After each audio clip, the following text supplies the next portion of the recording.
Ang huling taya ng disyerto. Ang himala ng 48 oras ng Pilipinas sa Qatar. Ang Qatar ay kasalukuyang nakabaon sa isang malawakang kaguluhan. Kung hindi matutupad ng Pilipinas ang pangakong iyon, tuluyan naming patatalsikin ang kanilang pangkat mula sa aming lupain. Ang Qatar, na isang bansa na nangunguna sa mundo sa per capita GDP, ay nagbigay ng huling ultimatum sa Pilipinas. Inakala ng lahat na ang paniguro ng mga Pilipino ay parang hangin lamang at nagmasid na lamang sila sa gilid. Ngunit ang sumunod na nangyari ay lubos na nakatutulala.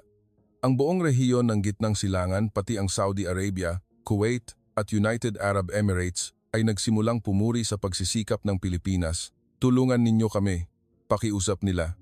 Maging ang Estados Unidos at Pransya ay hindi napigilang magtanong, paano nila nagawa iyon? Sa isang lupain na sinukuan na ng lahat, paano nagtagumpay ang pangkat ng Pilipinas sa loob lamang ng 48 oras? Ang nakagugulat na lihim na iyon ay malapit ng mabunyag. Magandang araw sa inyong lahat. Ako si Hamad Al-Murshid, ang tagapamahala ng yamang tubig sa rehiyon ng Al-Shamal, Hilagang Qatar. Nakatira na ako rito ng halos 4 o 5 taon. Hindi ako miyembro ng pamilya ng hari o isang mayamang tayko. Isa lamang akong simpleng kawani ng gobyerno. Ang buhay ko ay parang isang walang katapusang labanan. Alas 4 pa lang ng umaga, bago pa tumunog ang alarm clock, nagigising na ako dahil sa kaba. Makakahanap pa ba tayo ng tubig ngayon? Kailangan kong tiyakin na may sapat na tubig para sa aking 10 taong gulang na anak na si Noura at sa aking asawang si Sarah. Kami ay nagkakasya na lamang sa kung anong mayroon. Ang paghugas ng mukha ay isang luho na hindi namin kayang gawin. Nagbubuhos lamang kami ng kaunting tubig sa isang baso at pinupunasan ang mukha gamit ang basang tuwalya. Sa pagsisipilyo, isang lagok lamang ng tubig ang pinakamarami na. Ang pagligo ay minsan lamang sa isang buwan at hindi maaaring lumagpas sa 5 minuto. Ama, nauuhaw ako, bulong ni Nora gamit ang mga labi niyang tuyo. 20 litro araw-araw, iyon lang ang kabuuang tubig na mapaghati-hatian ng aming pamilya. Ito ay sapat lamang upang manatiling buhay at makahinga. Ang bangungot sa aming lupain ay nagsimula 18 taon na ang nakalipas. Ang geological layer dito ay kakaiba. Sinisipsip nito ang tubig dagat tulad ng isang espongha at habang humuhukay ka ng mas malalim, mas maraming tubig alat ang umaakyat. Narinig ko na noong panahon pa ng lolo ko, mayroon pang mga balon ng sariwang tubig dito. Sabi ng kasamahan ko, si Said, masyadong naging sakim ang mga tao noon at masyadong naghukay kaya't nasira ang koneksyon ng fresh water layer sa dagat. Ngayon, wala na itong balikan.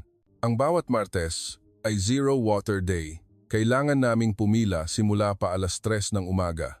Kahit ang tubig na nagmumula sa pambansang desalination plants ay may bahid pa rin ng alat at kulang pa rin ito sa supply. Kadalasan, kailangan naming bumili sa black market sa presyong 50 riyal bawat litro. Walang hiya pang sinabi ng may-ari ng black market na mas mahal ito kaysa sa gasolina. Noong nakaraang linggo, 40 riyal lang. Ngayon, mas mahal pa ang tubig kaysa sa langis. Kung ayaw mo, huwag kang bumili. Wala kaming pagpipilian. Kalahati ng suweldo ko ay napupunta sa tubig. Nang gabing iyon, pag-uwi ni Nura mula sa paaralan, bigla siyang bumagsak.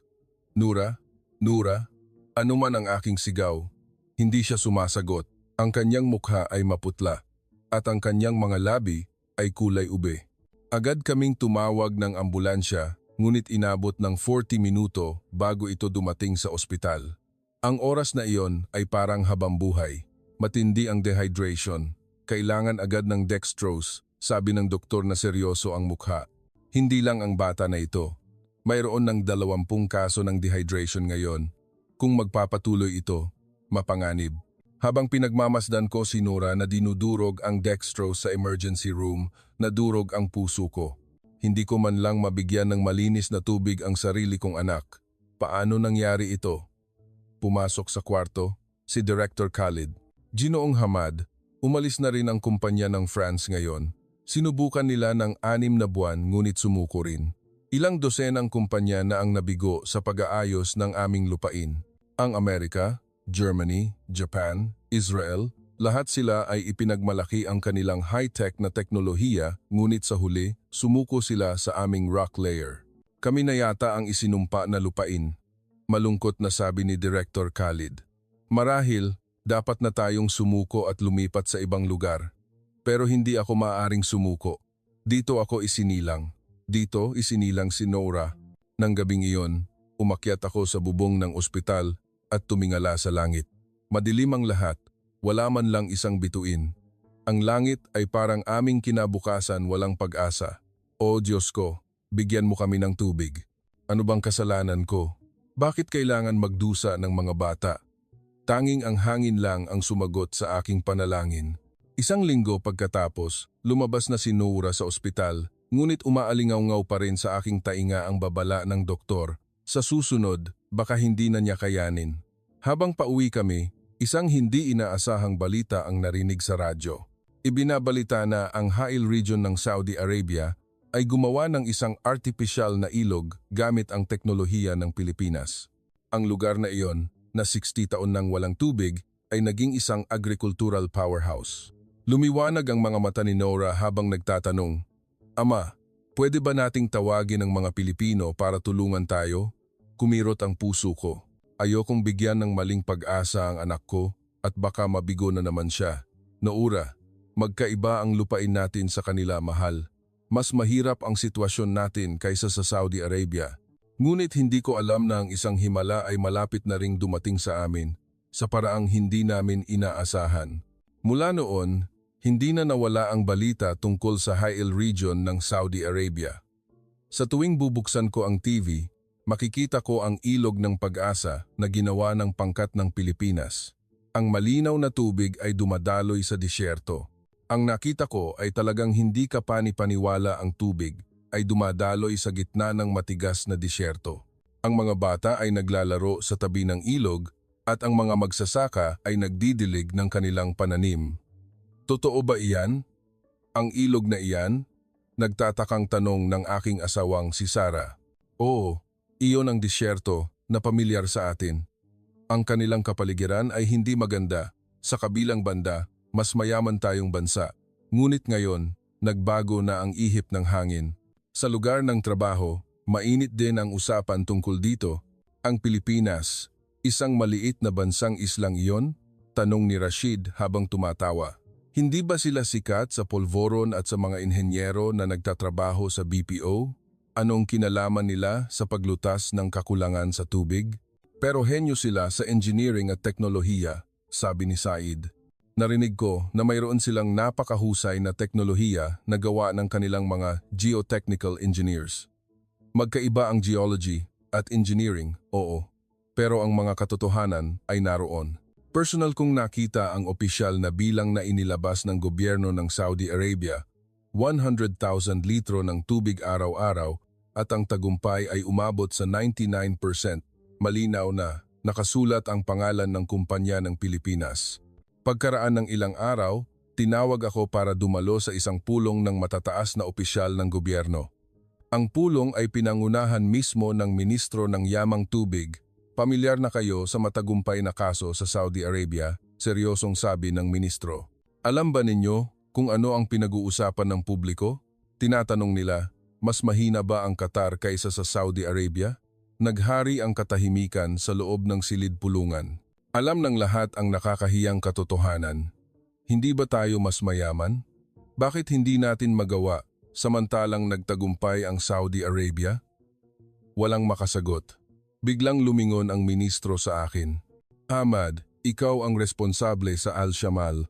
Ano ang masasabi mo? Ginoong Ministro, ibang-iba ang istruktura ng ilalim ng lupa natin sa Saudi Arabia. Mas malala ang problema natin sa rock layer. Tama na, sigaw ng ministro. Ang Saudi Arabia ay mayroon ding 60 taong gulang na problema. Nalutas ito ng Pilipinas sa loob ng 2 linggo. Bakit hindi tayo? Habang pauwi ako, lalong tumindi ang pressure. Gusto ng mga nakatataas na makita ang resulta at umiiyak naman ang mga nasa ibaba dahil sa kakulangan ng tubig. Nang gabing iyon, nagtatanong si Nora habang gumagawa ng takdang aralin, Ama, nasaan ba ang Pilipinas? Ito ay isang islang bansa sa Timog Silangang Asya na hugis tulad ng isang bubwit. Sagot ko habang ipinapakita ang mapa. Wow, ang liit. Hindi naman mas malaki kaysa sa Qatar, sabi ni Nura. Oo, paano ang isang napakaliit na bansa ay may teknolohiyang angkop sa disyerto? Nagdududa rin ako. Kinabukasan, isang nakakagulat na balita ang dumating. Personal na pumunta si Director Khalid sa Ha'il Region ng Saudi Arabia. Pinatunayan niya mismo sa lugar. Totoo iyon, bulong ni Majid sa akin. Nang hapong iyon, nakita ko si Director Khalid. Kakaiba ang ekspresyon ng kanyang mukha. Hamad, nakita ko mismo. Isa itong himala, sabi niya. Anong kalagayan? Hindi ka pani-paniwala. Sa matigas na lupain na iyon, may ilog talagang umaagos. Ang mga bata ay naglalaro sa tubig. Nagbuntong hininga ang direktor. Pero alam mo ba kung ano ang pinaka-nakakagulat? Sa loob lamang ng 2 linggo, naiguhit na ng pangkat ng Pilipinas ang unang tubig. 2 linggo, kumpara sa Germany na inabot ng 2 taon at France na inabot ng 1 taon at parehong nabigo. Ipinakita sa akin ng direktor ang isang litrato. Ito ay isang larawan ng mga inhenyero ng Pilipinas kasama ang mga opisyal ng Saudi. Iyan ang pinuno ng pangkat, si Dr. Enger, Maria Maris Reyes. Mukha siyang isang mabait na ate, sabi niya. Oo, noong una, nagduda rin ang mga Saudi sa kanya, ngunit ngayon, isa na siyang bayani doon. Biglang tumunog ang telepono. Ito ay galing sa opisina ng ministro. Ginoong Hamad, bukas ng umaga, magkakaroon ng emergency meeting ang ministro. Maghanda ka. May malaking desisyon na gagawin. Bumilis ang tibok ng puso ko. Hihingi na ba tayo ng tulong sa Pilipinas? Pag-uwi, sinabi ko sa pamilya ko na may mahalagang pulong bukas. Dadalhin ba ang pangkat ng Pilipinas? Lumiwanag ang mata ni Nora. Hindi pa sigurado, mahal. Pero talagang kakaiba ang kalagayan ng ilalim ng lupa natin. Mas mahirap kaysa sa Saudi Arabia. Mataas ang posibilidad na mabigo. Hinawakan ni Sarah ang kamay ko. Pero kailangan nating subukan, di ba? Para kay Nura. Nang gabing iyon, hindi ako makatulog, pinaghalong pag-asa at pag-aalala. Paano kung mabigo pa ang pangkat ng Pilipinas? Mawawala na ba ang huli naming pag-asa? Tumingin ako sa labas. Ang bilog na buwan ay nakasabit sa kalangitan. Marahil, iyon din ang buwan na nakikita sa Ha'il ng Saudi Arabia. Ngunit ngayon, hindi na sila nag-aalala tungkol sa tubig at pwedeng mag-enjoy sa panonood ng buwan. O Diyos ko, bigyan mo kami ng pagkakataon, tahimik akong nagdasal. Kung nagawa ng Saudi Arabia, dapat kaya rin namin. Hindi, kailangan naming gawin. Aliw ko sa sarili, ngunit balisa pa rin ako. Dahil may nararamdaman ako na ang aming pagmamataas ay maaaring magdulot ng matinding epekto. At ang pagmamataas na iyon ay maaaring mag-udyok ng matinding desisyon. Pagpasok ko sa opisina ng ministro kinaumagahan, may ilang tao doon na hindi ko inaasahan. Hindi lamang mga matataas na opisyal, kundi pati na rin ang ilang mukha mula sa Silangang Asya. Hamad, ito ang pangkat mula sa Philippine Water Tech International, sabi ng ministro. Ang pinuno ng pangkat ay si Dr. Enger, Maris Reyes. Nagulat ako. Isang babae na may malinis at maikling buhok, nakasuot ng salamin at nasa edad 40. Ang kanyang mga mata ay matatag ngunit may kabaitan. Magandang umaga, ako si Maris Reyes, bati niya sa perpektong Arabe. Ang kanyang bigkas ay perpekto.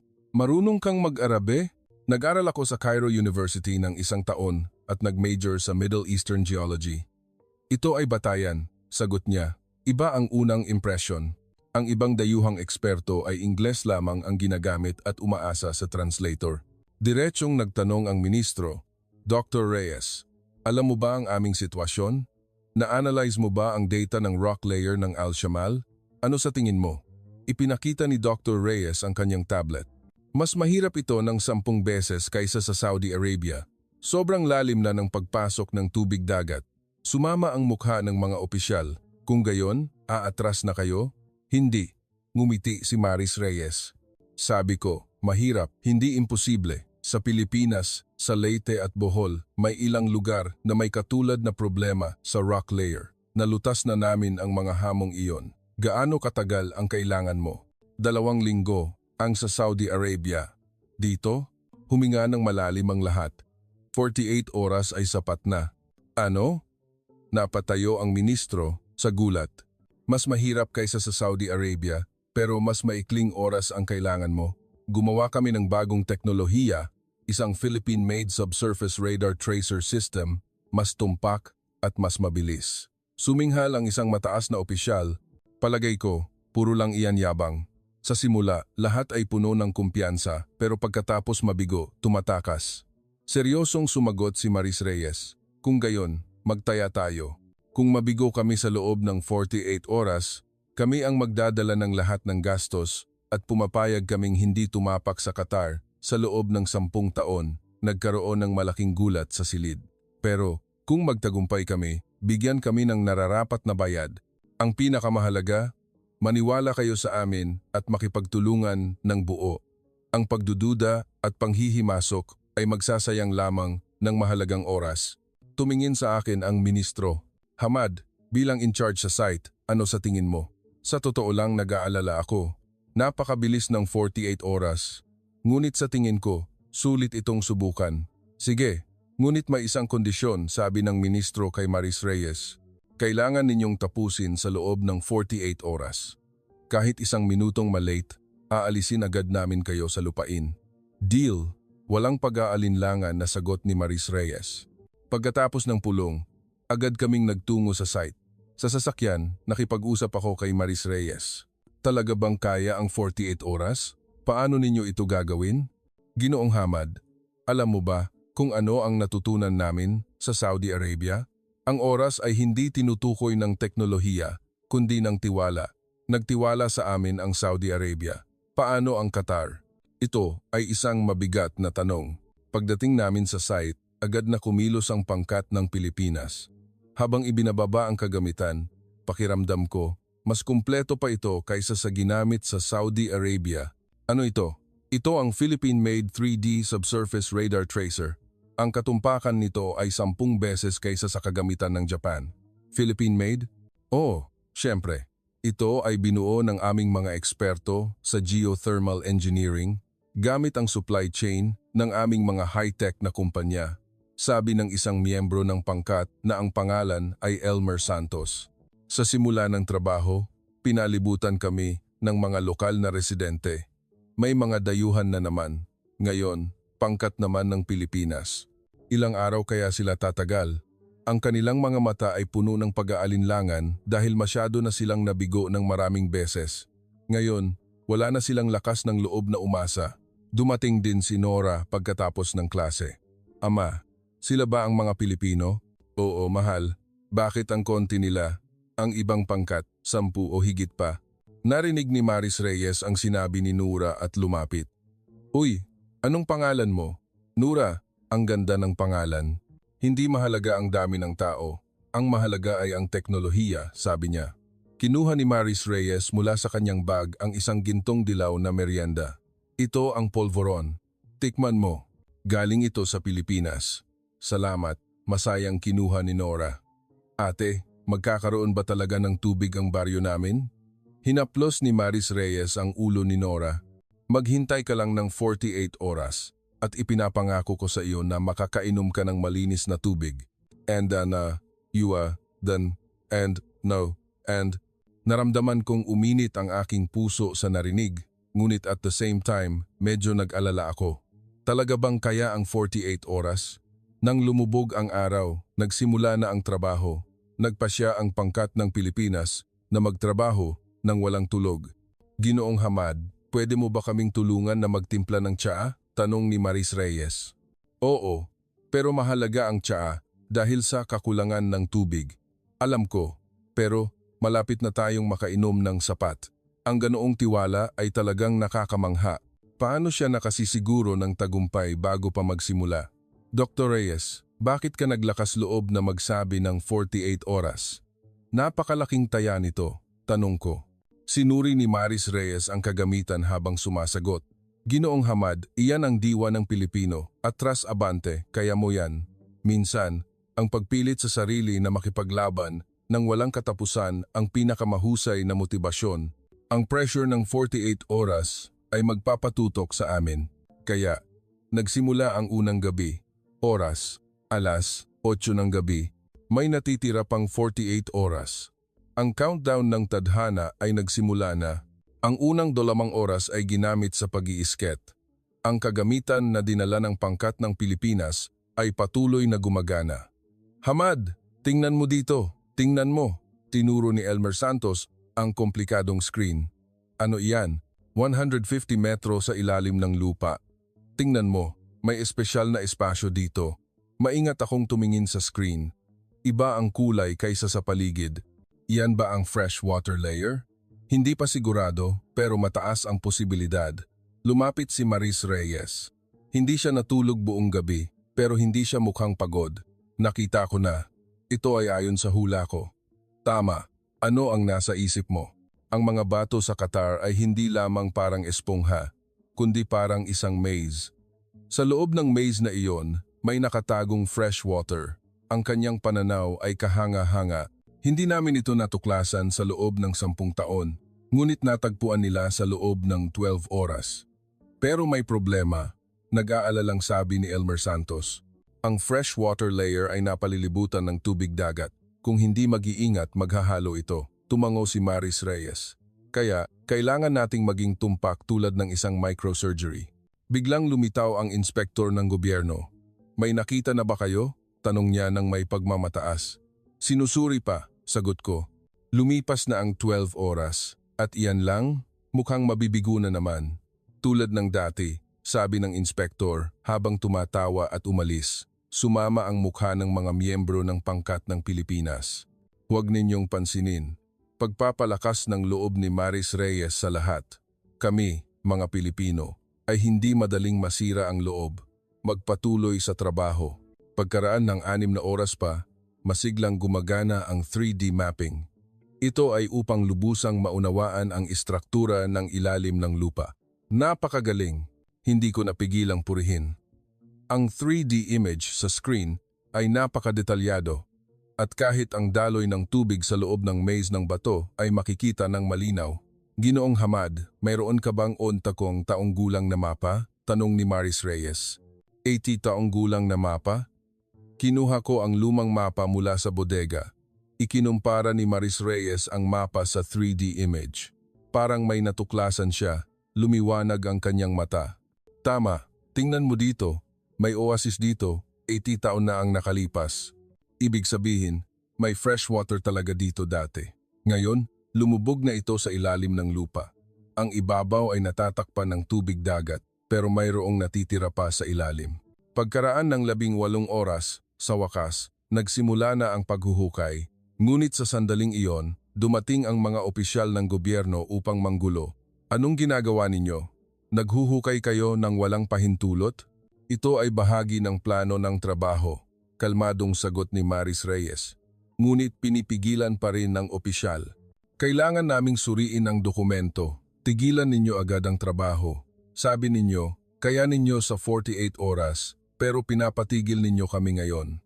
Nagkaroon ng pagtatalo. Ang oras ay lumilipas. Lumabas ako. Bilang in charge sa site, pinapayagan ko na magpatuloy. Kung may mangyari, ako ang mananagot. Hamad, kaya mo bang panagutan? Isusulat ko ang guarantee letter. Umalis ang opisyal ng may pag-aatubili. Nagpakita ng pasasalamat si Maris Reyes sa akin. Nagpatuloy ang paghuhukay. 50 metro, 100 metro. Habang lumalalim, lalong tumitindi ang tensyon. Sa 120 metro, tumama sa bato. Nakahukay tayo ng bato, sigaw ni Elmer Santos. Huminga ng malalim ang lahat. Kinuha ang sample. Kaunting tubig. Personal na sinuri ni Maris Reyes ang kaalatan gamit ang kagamitan. 0.3%. Maalat pa rin. Kailangan pa nating lumalim. Bagamat nabigo, mayroon pa ring pag-asa. Hindi bababa sa mas matamis ito kaysa sa tubig dagat. Lumipas ang 24 oras, kalahati na ng oras. Wala pa ring malinis na tubig. Nagsimulang magtipon ang mga residente. Mabibigo na naman. Sabi ko na, isinumpa talaga ang lupain natin. Naglipa na ang negatibong salita, ngunit hindi natinag ang pangkat ng Pilipinas. Dr. Reyes, hindi ka ba magpapahinga? Nag-aalalang tanong ng miyembro. Pero umiling si Maris Reyes. Hindi pwede. Wala ng oras. Biglang sumulpot si Nora, may hawak na kung ano. Ate, kainin mo ito. Ako ang pumitas. Konti lang ang ani dahil sa kakulangan ng tubig, pero sana makatulong ito sa inyo, sabi niya. May lumabas na luha sa mata ni Maris Reyes. Salamat, Nora. Ang sarap tingnan. Pinaghatian ng pangkat ng Pilipinas ang buko juice, water. Ang pagod nilang mukha ay nagningning. Nora, maghintay ka lang. Ipapainom ko sa iyo ang malinis na tubig. Ang pangako ni Maris Reyes ay nagpangiti ng malapad kay Nora. Pagkaraan ng 30 oras, sa wakas, may pagbabago. Nagsimulang bumaba ang kaalatan. Mabilis na. Masiglang sabi ni Elmer Santos. Nagtipon ang lahat sa screen. Sa bawat pagbaba ng numero, nagbubunyi sila. Pero may problema. Dr. Reyes, masyadong malakas ang pressure ng tubig dagat. Kung hindi natin ito haharangan, maghahalo ito, sabi ni Elmer Santos. Kailangan natin itong harangan. Alam ko, pero 18 oras na lang ang natitira. Ang pag-install ng normal na barrier ay aabutin ng 12 oras. Aabot ba tayo? Aabot tayo, matatag na sabi ni Maris Reyes. Gagamitin namin ang Philippine-patented nano-crystalline barrier na dala namin. Isa na namang napakagaling na teknolohiya. Ano ba yon? Tanong ko nang may pagtataka. Ito ay resulta ng 5 taong pagsisikap ng Pilipinas at ng aming Chemical Engineering Institute. Pagdating sa tubig dagat, tumitigas ito sa loob ng 10 minuto at tuluyang sinasara ang daanan, paliwanag ni Elmer Santos ng may pagmamalaki. Alas 2 ng madaling araw, nakarating na sa 150 metro, naghintay ang lahat ng may paghinga. Nagsimula ang pressure test. Personal na binuksan ni Maris Reyes ang balbula. Sa simula, walang galaw. 1 segundo, 2 segundo, 3 segundo. Biglang nagsimulang tumulo ang malinaw na tubig. May tubig na, sigaw ng isang tao. Nanginig ang kamay ni Maris Reyes habang sinalo ang mga patak ng tubig sa kanyang kaliwang kamay at sinuri ang kaalatan. 0.01%. Ito ang pinakamalinis na fresh water. Isang napakalaking hiyawan ang sumabog sa site. Ngunit nanatiling kalmado si Maris Reyes. Hindi pa tapos. Kailangan nating tiyakin ang katatagan. Pagkaraan ng 3 oras, sinukat ang bilis ng daloy ng tubig na katutulala. Habang lumilipas ang oras, lalo pang tumaas ang dami ng tubig. 2 litro bawat oras, 30 litro, 50 litro, ang bilang ay hindi ka panipaniwala. Paano nangyari iyon? Dahil sa pressure difference. Hinarang ng barrier layer ang tubig dagat at natural na umaakyat ang pressure ng freshwater layer, paliwanag ni Elmer Santos. Alas 5 ng umaga, sa wakas, dumating ang unang inuman. Ako ang unang uminom. Nanginig ang kamay ko habang kinuha ang baso at humigop. Matamis. Talagang matamis. Ito ang unang pagkakataon sa buhay ko na nakainom ako ng dalisay na tubig sa ilalim ng lupa tulad ng aking mga ninuno. Hindi ko napigilang umiyak. Nora, Nora, nasaan ka? Ginising ko ang anak ko na natutulog pa at dinala siya. Pagkakita niya sa tubig, agad siyang nagising. Ama, totoo ba ito? Oo, mahal. Inom. Maingat siyang humigop at pagkatapos ay sinabi, Ama, ang tamis ng tubig. Tumalon si Nora sa tuwa. Pagkakita ko sa eksena, pakiramdam ko, sulit ang lahat ng hirap. Kumalat ang balita sa baryo. Bagamat madaling araw pa, nagsimulang magtipon ang mga tao. Totoo ba? May tubig na? Sa unang pagkakataon sa loob ng 80 taon. Uminom ang isang matanda at umiyak din. Ito ang lasa ng tubig noong bata pa ako. Dinidinig ng Diyos ang aming panalangin. Ngunit hindi nagtagal ang kaligayahan. Pagkaraan ng 2 araw, dumating ang hindi inaasahang atake. Ito ay peke. Nililin lang tayo ng mga Pilipino. Sa pulong ng konseho ng tribo, nagsimulang umusbong ang mga pagpuna. Lalo na si Sheikh Rashid Al Maktoum na may malaking impluensya ay nagpasiklab ng apoy. Isipin ninyo, ang hindi ninyo nagawa sa loob ng 80 taon, nagawa sa 48 oras. Makatuwiran ba iyon? Lumabas na ang fresh water, pagtutol ko.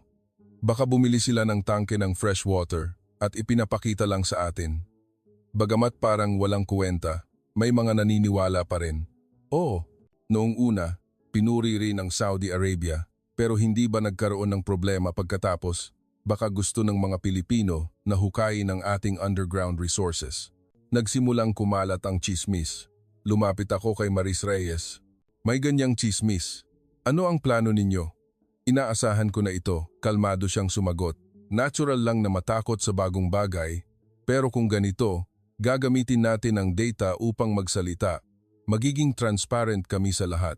Kinabukasan, gumawa ng matapang na desisyon si Maris Reyes. Nag-install sila ng Philippine-made real-time monitoring system upang makita ng lahat ang data 24 oras. Hindi na kailangang gawin ito, sabi ko. Ang tiwala ang pinakamahalaga. Kailangan naming patunayan na wala kaming itinatago. Isang malaking screen ang inilagay sa plaza ng baryo na nagpapakita ng kalidad at daloy ng tubig. Ngunit hindi pa rin tumitigil si Al Maktoum. Pwedeng pekehin ang mga numero. Kailangan nating personal na suriin. Inudyukan niya ang tribo na suriin ang planta. Sige, sagot ni Maris Reyes. Maligayang pagdating anumang oras. Pakisuri ninyo mismo. Dumating ang investigasyon. Nagdala si Al Maktoum ng 30 tao. Susuriin ko ang bawat sulok. Ipinakita ng pangkat ng Pilipinas ang lahat, pati na ang technical drawings. Ito ang diagram ng barrier layer, sabi ni Elmer Santos. Ngunit hindi nakinig si Al Maktoum. Masyadong komplikado para lokohin ng mga tao. Biglang lumitaw si Nora. Tito, bakit mo ginagawa ito? Totoo ang tubig. Umalis ka, bata, sigaw ni Al Maktoum. Nanginig si Nora. Ito ang unang beses na nagluto si inay gamit ang malinis na tubig. Sabi ni ama, unti taon na ang nakalipas. Bakit ninyo ginagawa ito? Huwag kang maniwala sa kanila. Matigas pa rin si Al Maktoum. Sa sandaling iyon, lumabas si Maris Reyes. Ginoong Al Maktoum, ano ba talaga ang kinatatakutan mo? Ano? Inaakala mo bang peke ang tubig o may iba ka pang kinatatakutan? Matulis ang tanong. Ano ang katatakutan ko? Ang pagbabago.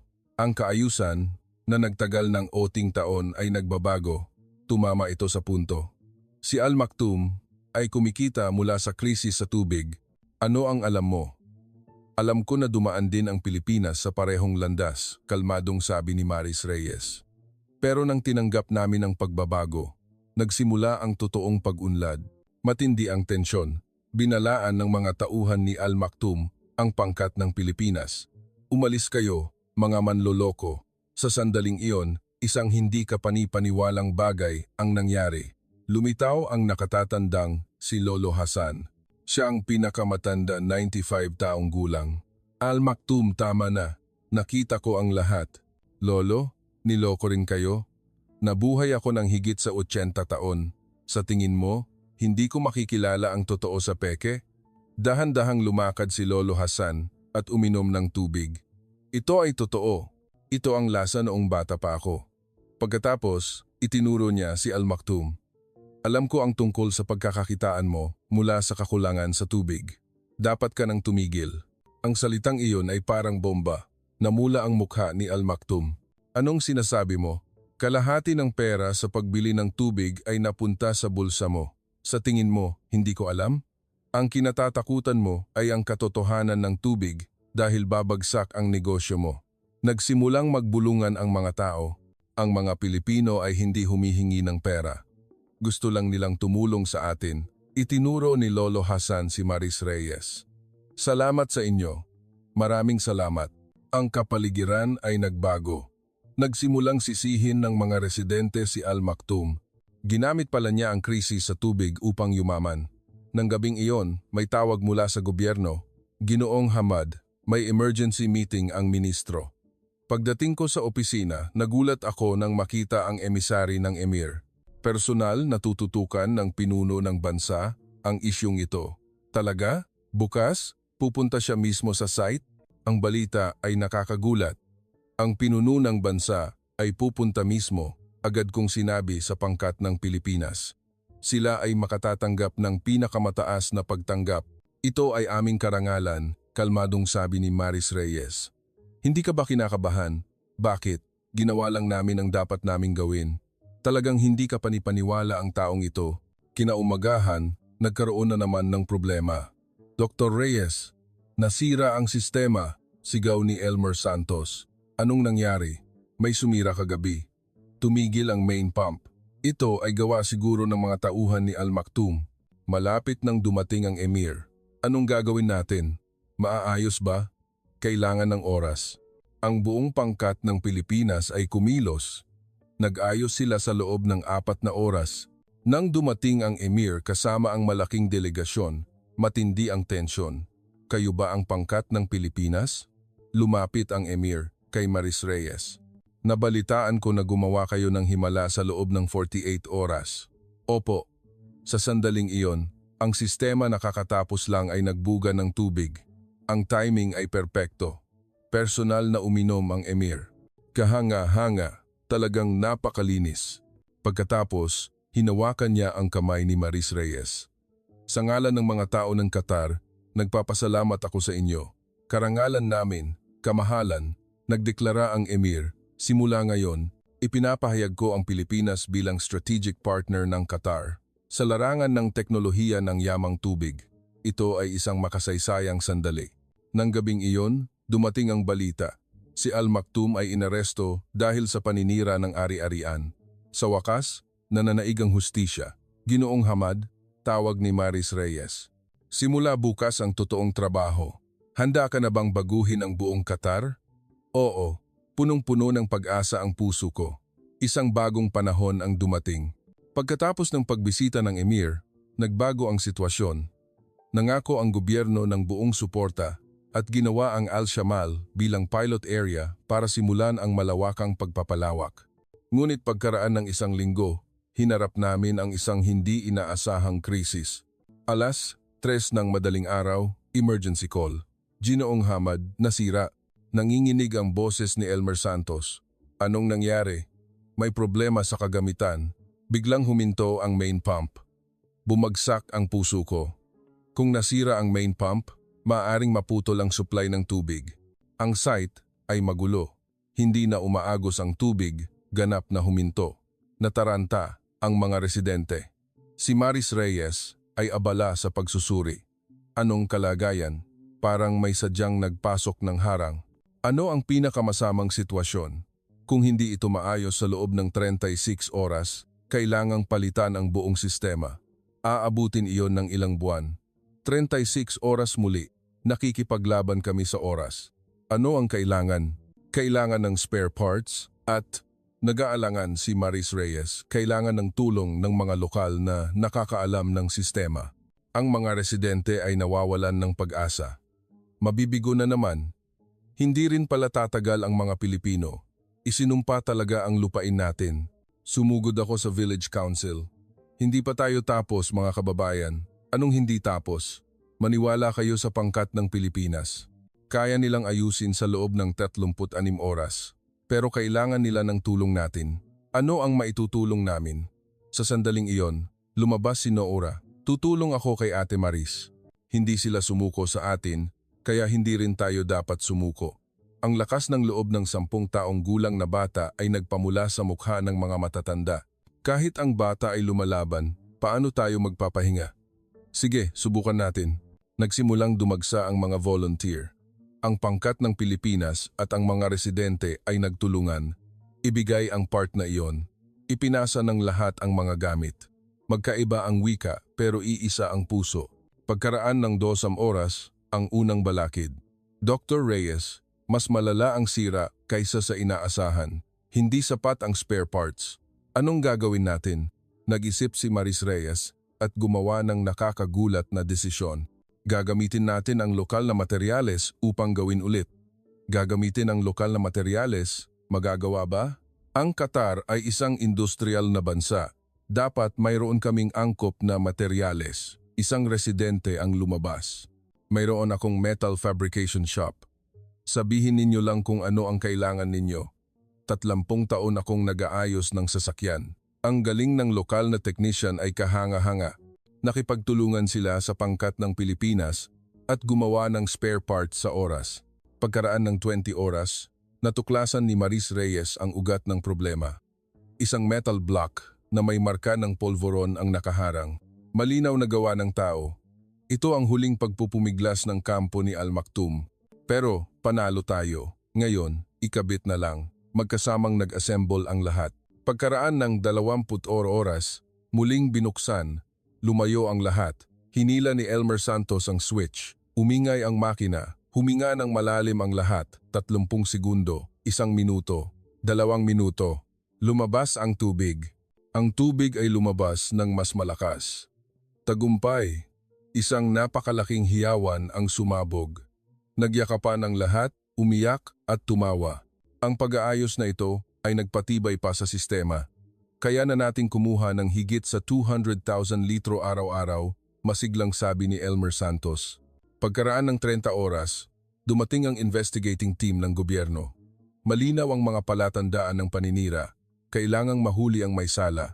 Pero, mas mahalaga, sabi ni Maris Reyes, ipinapakita nito na ang Pilipinas at Qatar ay magkasama, kayang harapin ang anumang hamon. Tumango ang pinuno ng investigating team. Tama. Ngayon, kailangan nating isulong ito sa buong bansa. Nang gabing iyon, nagkaroon ng celebration sa baryo. Nagtagumpay tayo. Ang pagkakaibigan ng Pilipinas at Qatar ay walang hanggan. Umakyat sa entablado si Lolo Hassan. Ngayon, may natutunan na naman tayo. Ang krisis ay nagpapanday ng mas matibay na pagkakaisa. Kinabukasan, may malaking balita. Magtatayo ang gobyerno ng Philippine-Qatar Joint Water Resources Technology Institute sa Al-Shamal. Nag-ingay ang buong baryo. Ang institute ay nangangahulugang pagkakataon sa trabaho. Babalik ang mga kabataan. Sabi ni Maris Reyes sa akin, Ginoong Hamad, hindi mo ba gustong maging deputy director? Kailangan ko ng isang tao na may praktikal na karanasan bilang tulay ng dalawang bansa. Ang alok ay parang panaginip. Pagkaraan ng 1 linggo, babalik na si Maris Reyes sa Pilipinas.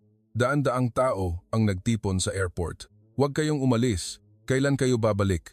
Puno ng luha ang kanilang pamamaalam. Tumakbo si Naura. Ate, hawakan mo ito. Isang sulat kamay at isang painting, asul na disyerto, gawa ng Pilipinas at Qatar. Salamat, Nura. Magiging mahusay kang scientist. Opo, gusto kong maging katulad mo. Indone. I-Fi, Indone. I-Fi, Indone Fi. Habang pinagmamasdan ang eroplano na lumilipad, naisip ko, ang 36-hour crisis ay nagpatibay sa amin at ang tunay na himala ay nagsisimula pa lang, tapos na ang 36-hour battle. Ngunit hindi natulog ang pangkat ni Maris Reyes. Sa huling 2 oras ng 48-hour contract, gumawa sila ng hindi kapani-paniwalang bagay. Ngayon, ipapakita ko ang totoong regalo. Ngiti ni Maris Reyes. Hindi pa kayo nagpapahinga. Ano pa ang inihanda ninyo? Smart Water Resource Management System.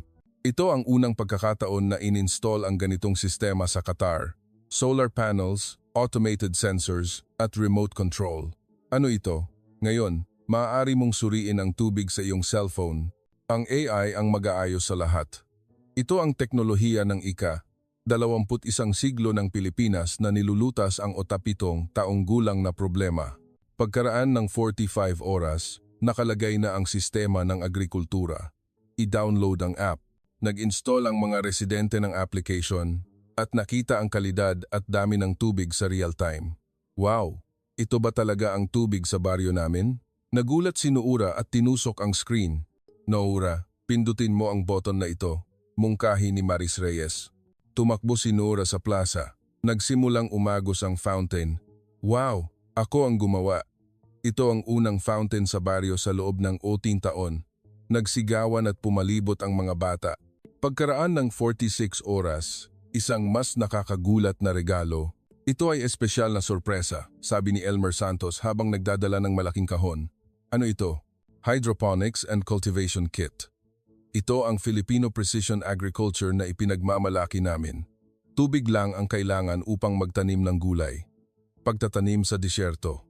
Hindi namin ito inisip.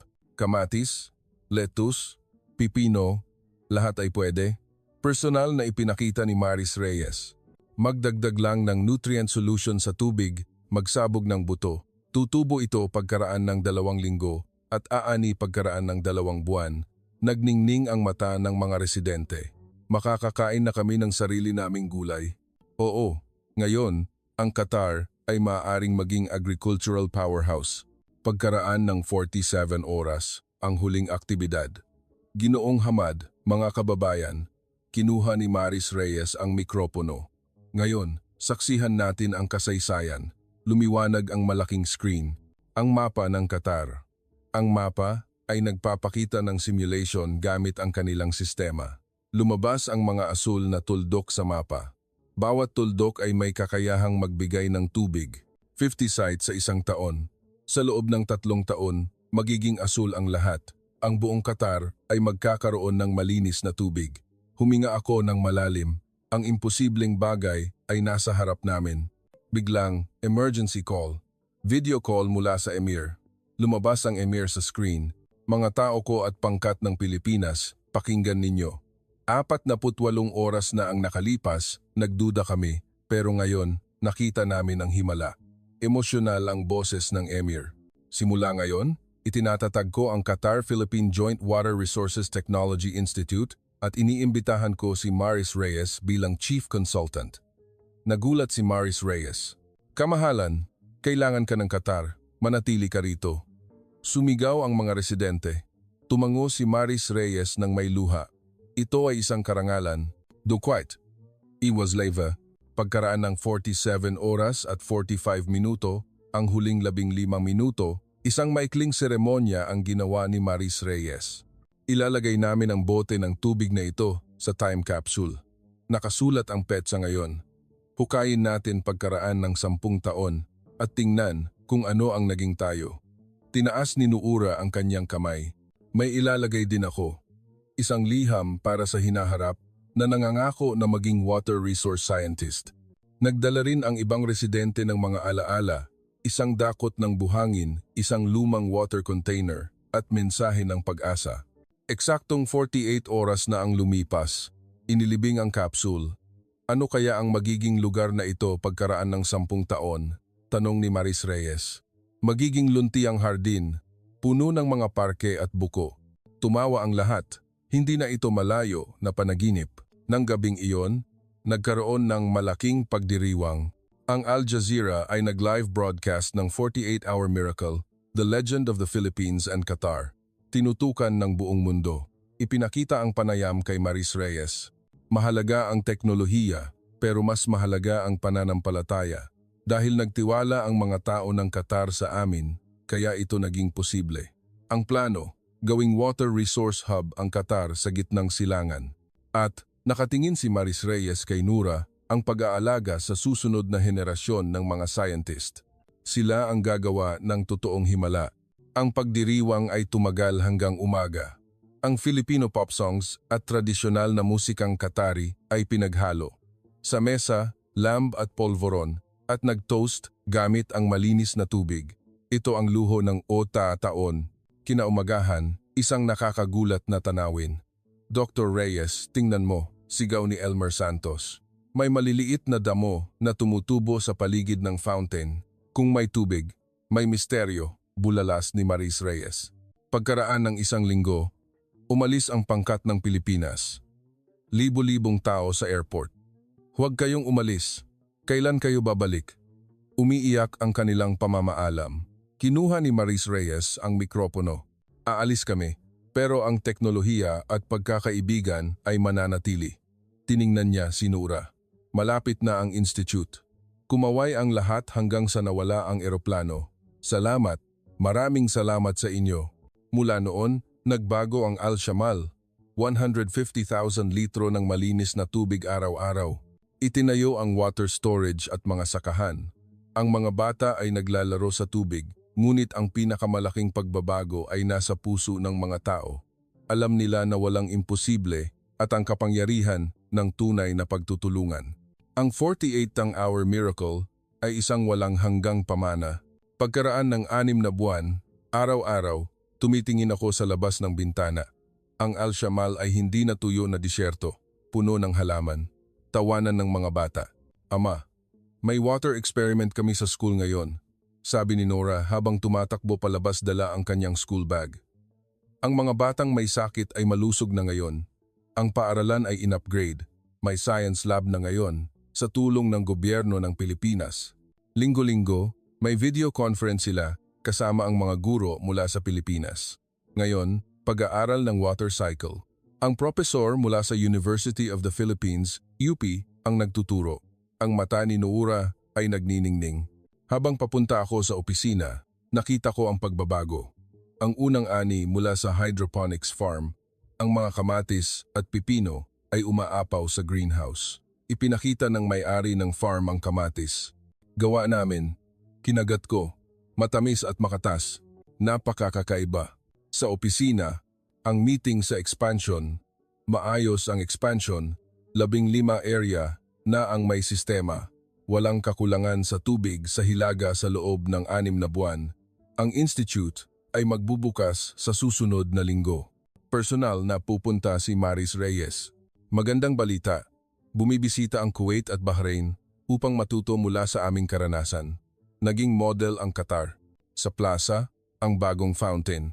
Nagkakape at nagtsatsaa ang mga tao sa tabi ng fountain.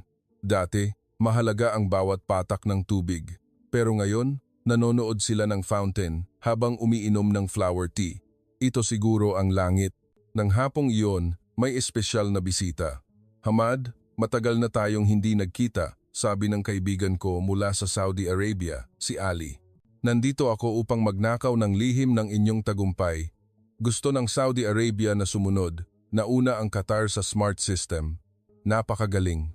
Sa industrial zone, nagsimulang mag-invest ang mga kumpanya ng Pilipinas, gumawa ng 3,000 trabaho. Hindi na umaalis ang mga kabataan. Nang gabing iyon, nagbigay ng talumpati si Nora sa paaralan. Ang himala ng ating baryo. 6 na buwan na ang nakalipas. May sakit siya, pero ngayon, nagtatalumpati siya ng may kumpiyansa. Ang itinuro ng guro ng Pilipinas ay hindi lamang teknolohiya, kundi ang hindi pagsuko. Sa huli, nagsalita si Nora sa Tagalog, "Salamat, mahal ko ang Pilipinas." Sa bahay, naghanda si Sarah ng hapunan. Wedding anniversary namin, dahil sa tubig, naging mahalaga ang maliliit na bagay sa buhay. Ipinakita ni Sarah ang kanyang potted plant, ang unang bulaklak sa bahay sa loob ng utintong taon. Pagkatapos ng hapunan, naglakad-lakad kami. "Ama, pwede ba tayong mag-swimming dito? Malapit na, magkakaroon tayo ng swimming pool." "Talaga? Wow." Tumunog ang telepono. Si Maris Reyes. "Hamad, kumusta ka? Pupunta ako sa susunod na linggo, pero may balita. Si Nora ay napili para sa Philippine Science Camp." "Talaga?" Sagot lahat ng gobyerno ng Pilipinas. Tuwang-tuwa si Nora. "Makikita ko si Ate Maris. Makakapunta ako sa UP." Nang gabing iyon, sinabi ni Nora, "Ama, may pangarap ako, mag-aral sa Pilipinas, maging top water scientist, at tulungan ang Africa." "Napakagandang pangarap. Naniniwala ako sa iyo." Tumingin ako sa bintana. Ang mga bituin ay nagniningning. Tiningnan ko ang litrato, 6 na buwan na ang nakalipas, tuyot at walang pag-asa. Ngayon, luntian at may ngiti. Ang himala ay totoo. Bukas, may meeting sa Timog. Dapat kong ibahagi ang karanasan. Bago matulog, tiningnan ko ang fountain. Ang mga patak ng tubig ay nagniningning sa liwanag ng buwan. Ito ay simula pa lamang. Ang tunay na himala ay darating pa lang. Pagkaraan ng 3 taon, ako ay Deputy Minister ng Water Resources ng Qatar. Ang tanawin sa labas ng bintana ay nag-iba. Deputy Minister, dumating na si Nora. Bumukas ang pinto. Pumasok ang eleganteng si Nora. 10 taong gulang, kakatapos lang sa Philippine Talent Camp. "Deputy Minister, nagpapatawa ka. Kumusta ang Pilipinas?" "Napakaganda. Nanalo ako sa National Science Olympiad. Sertipiko at rekomendasyon mula sa UP at Ateneo. Gusto kong mag-aral doon. Inirekomenda ako ni Dr. Reyes." Si Maris Reyes ay Institute Director na ngayon. Nang hapong iyon, espesyal na aktibidad, 3 taong anibersaryo ng inobasyon, nagtipon ang mga kinatawan ng gitnang silangan. Ang pangarap, 3 taon na ang nakalipas, ay natupad. Ang screen ay nagpapakita, mula sa disyerto tungo sa lawa, 100% malinis na tubig, 500 hydroponics farm, Umakyat sa entablado si Maris Reyes. Naaalala ba ninyo ang 48 oras na iyon? Nagtawanan ang lahat. Ito ang tagumpay ng tiwala. Biglang, may sorpresa. Nagpasya ang gobyerno ng Qatar na ilipat ang teknolohiya nang walang bayad sa 10 bansa sa Africa. Malakas ang palakpakan. Ipinaliwanag ko, dapat nating ibahagi, tulad ng pagtulong ng Pilipinas sa atin. May balita. Ang Qatar-Philippine International Research Institute ay magbubukas sa susunod na taon. Dadalaw ang mga estudyante sa buong mundo. Nagniningning ang mata ni Nora. Pagkatapos ng aktibidad, nakita ko ang matandang kaibigan, si Khalid, export-import businessman na siya ngayon. Ang kanyang farm ay umaasa sa hydroponics. Nang gabing iyon, nagtungo kami sa Al-Shamal. Bubuksan ang time capsule. May natitira pang 7 taon. Pero ang inilibing ngayon ay para sa future scientist Nora. Naglagay siya ng diary. Titingnan niya pagkaraan ng 20 taon kung natupad ang pangarap. Naglagay din ang mga bata ng kanilang pangarap. Gusto kong maging water, robot engineer. Gusto kong gawing luntian ang disyerto. Ang regalo para sa hinaharap. Sabi ni Lolo Hasan, 98 taong gulang, naunawaan ko na, ang tubig ay buhay at ang pagkakaibigan ay walang hanggan. Tulad ng Pilipinas at Qatar. Habang pauwi, Tito, totoo ba na makakapunta ako sa Pilipinas? Oo, syempre. Gusto kong maging katulad ni Dr. Reyes at iligtas ang mundo. Nagsisimula ka na, mahal. Pagdaan sa airport, nakita ko ang sign, Qatar, Philippine Bridge of Friendship. Sa bahay, naghihintay si Sarah. Ipinagmamalaki kita. Ito ay simula pa lamang. Bago matulog, tiningnan ko ang fountain. Ang mga patak ng tubig ay nagniningning sa liwanag ng buwan. Ang tunay na himala ay nagsisimula pa lang ngayon. Ang 48-hour challenge ay naging 3 taong tagumpay at walang hanggang pamana. Ang himala ng yamang tubig na nilikha ng Pilipinas at Qatar. Ito ay hindi pagtatapos, kundi isang bagong simula. Ang Persian Gulf at ang Philippine Sea ay umaagos na ngayon ng magkasama. Mga manonood, ano sa tingin ninyo ang kwento ng himala ng Qatar? Sa isang lupain na 8 taon ng tuyo, may tumubo na fountain sa loob lamang ng 48 oras. Ang mga tao na nawawalan ng pag-asa ay nagkaroon ng pag-asa. Ang kamangha-manghang kwento na ito ay hindi lamang tungkol sa paghahanap ng tubig, kundi tungkol sa mensahe ng pag-asa. Kapag tinalikuran natin ang mga hamon at ang imposible, lahat ay maaaring maging totoo. Ngayon, ang teknolohiya at ang sinseridad ng Pilipinas ay muling lumilikha ng himala sa buong mundo. Ito ang dahilan kung bakit kami nagmamalaki. Ang 32 bansa sa gitnang silangan ay humihingi ng tulong sa Pilipinas at sinagot sila. Ang bansang ito ay kahanga-hanga. Kung naantig kayo ng kwento, paki-like at ibahagi ang inyong mga pananaw sa comment section. Salamat sa panonood. Ang inyong subscription at likes ang aming pinakamalaking suporta. Patuloy kaming magsusumikap na magbigay ng mas maraming kawili-wiling impormasyon sa inyo. Salamat.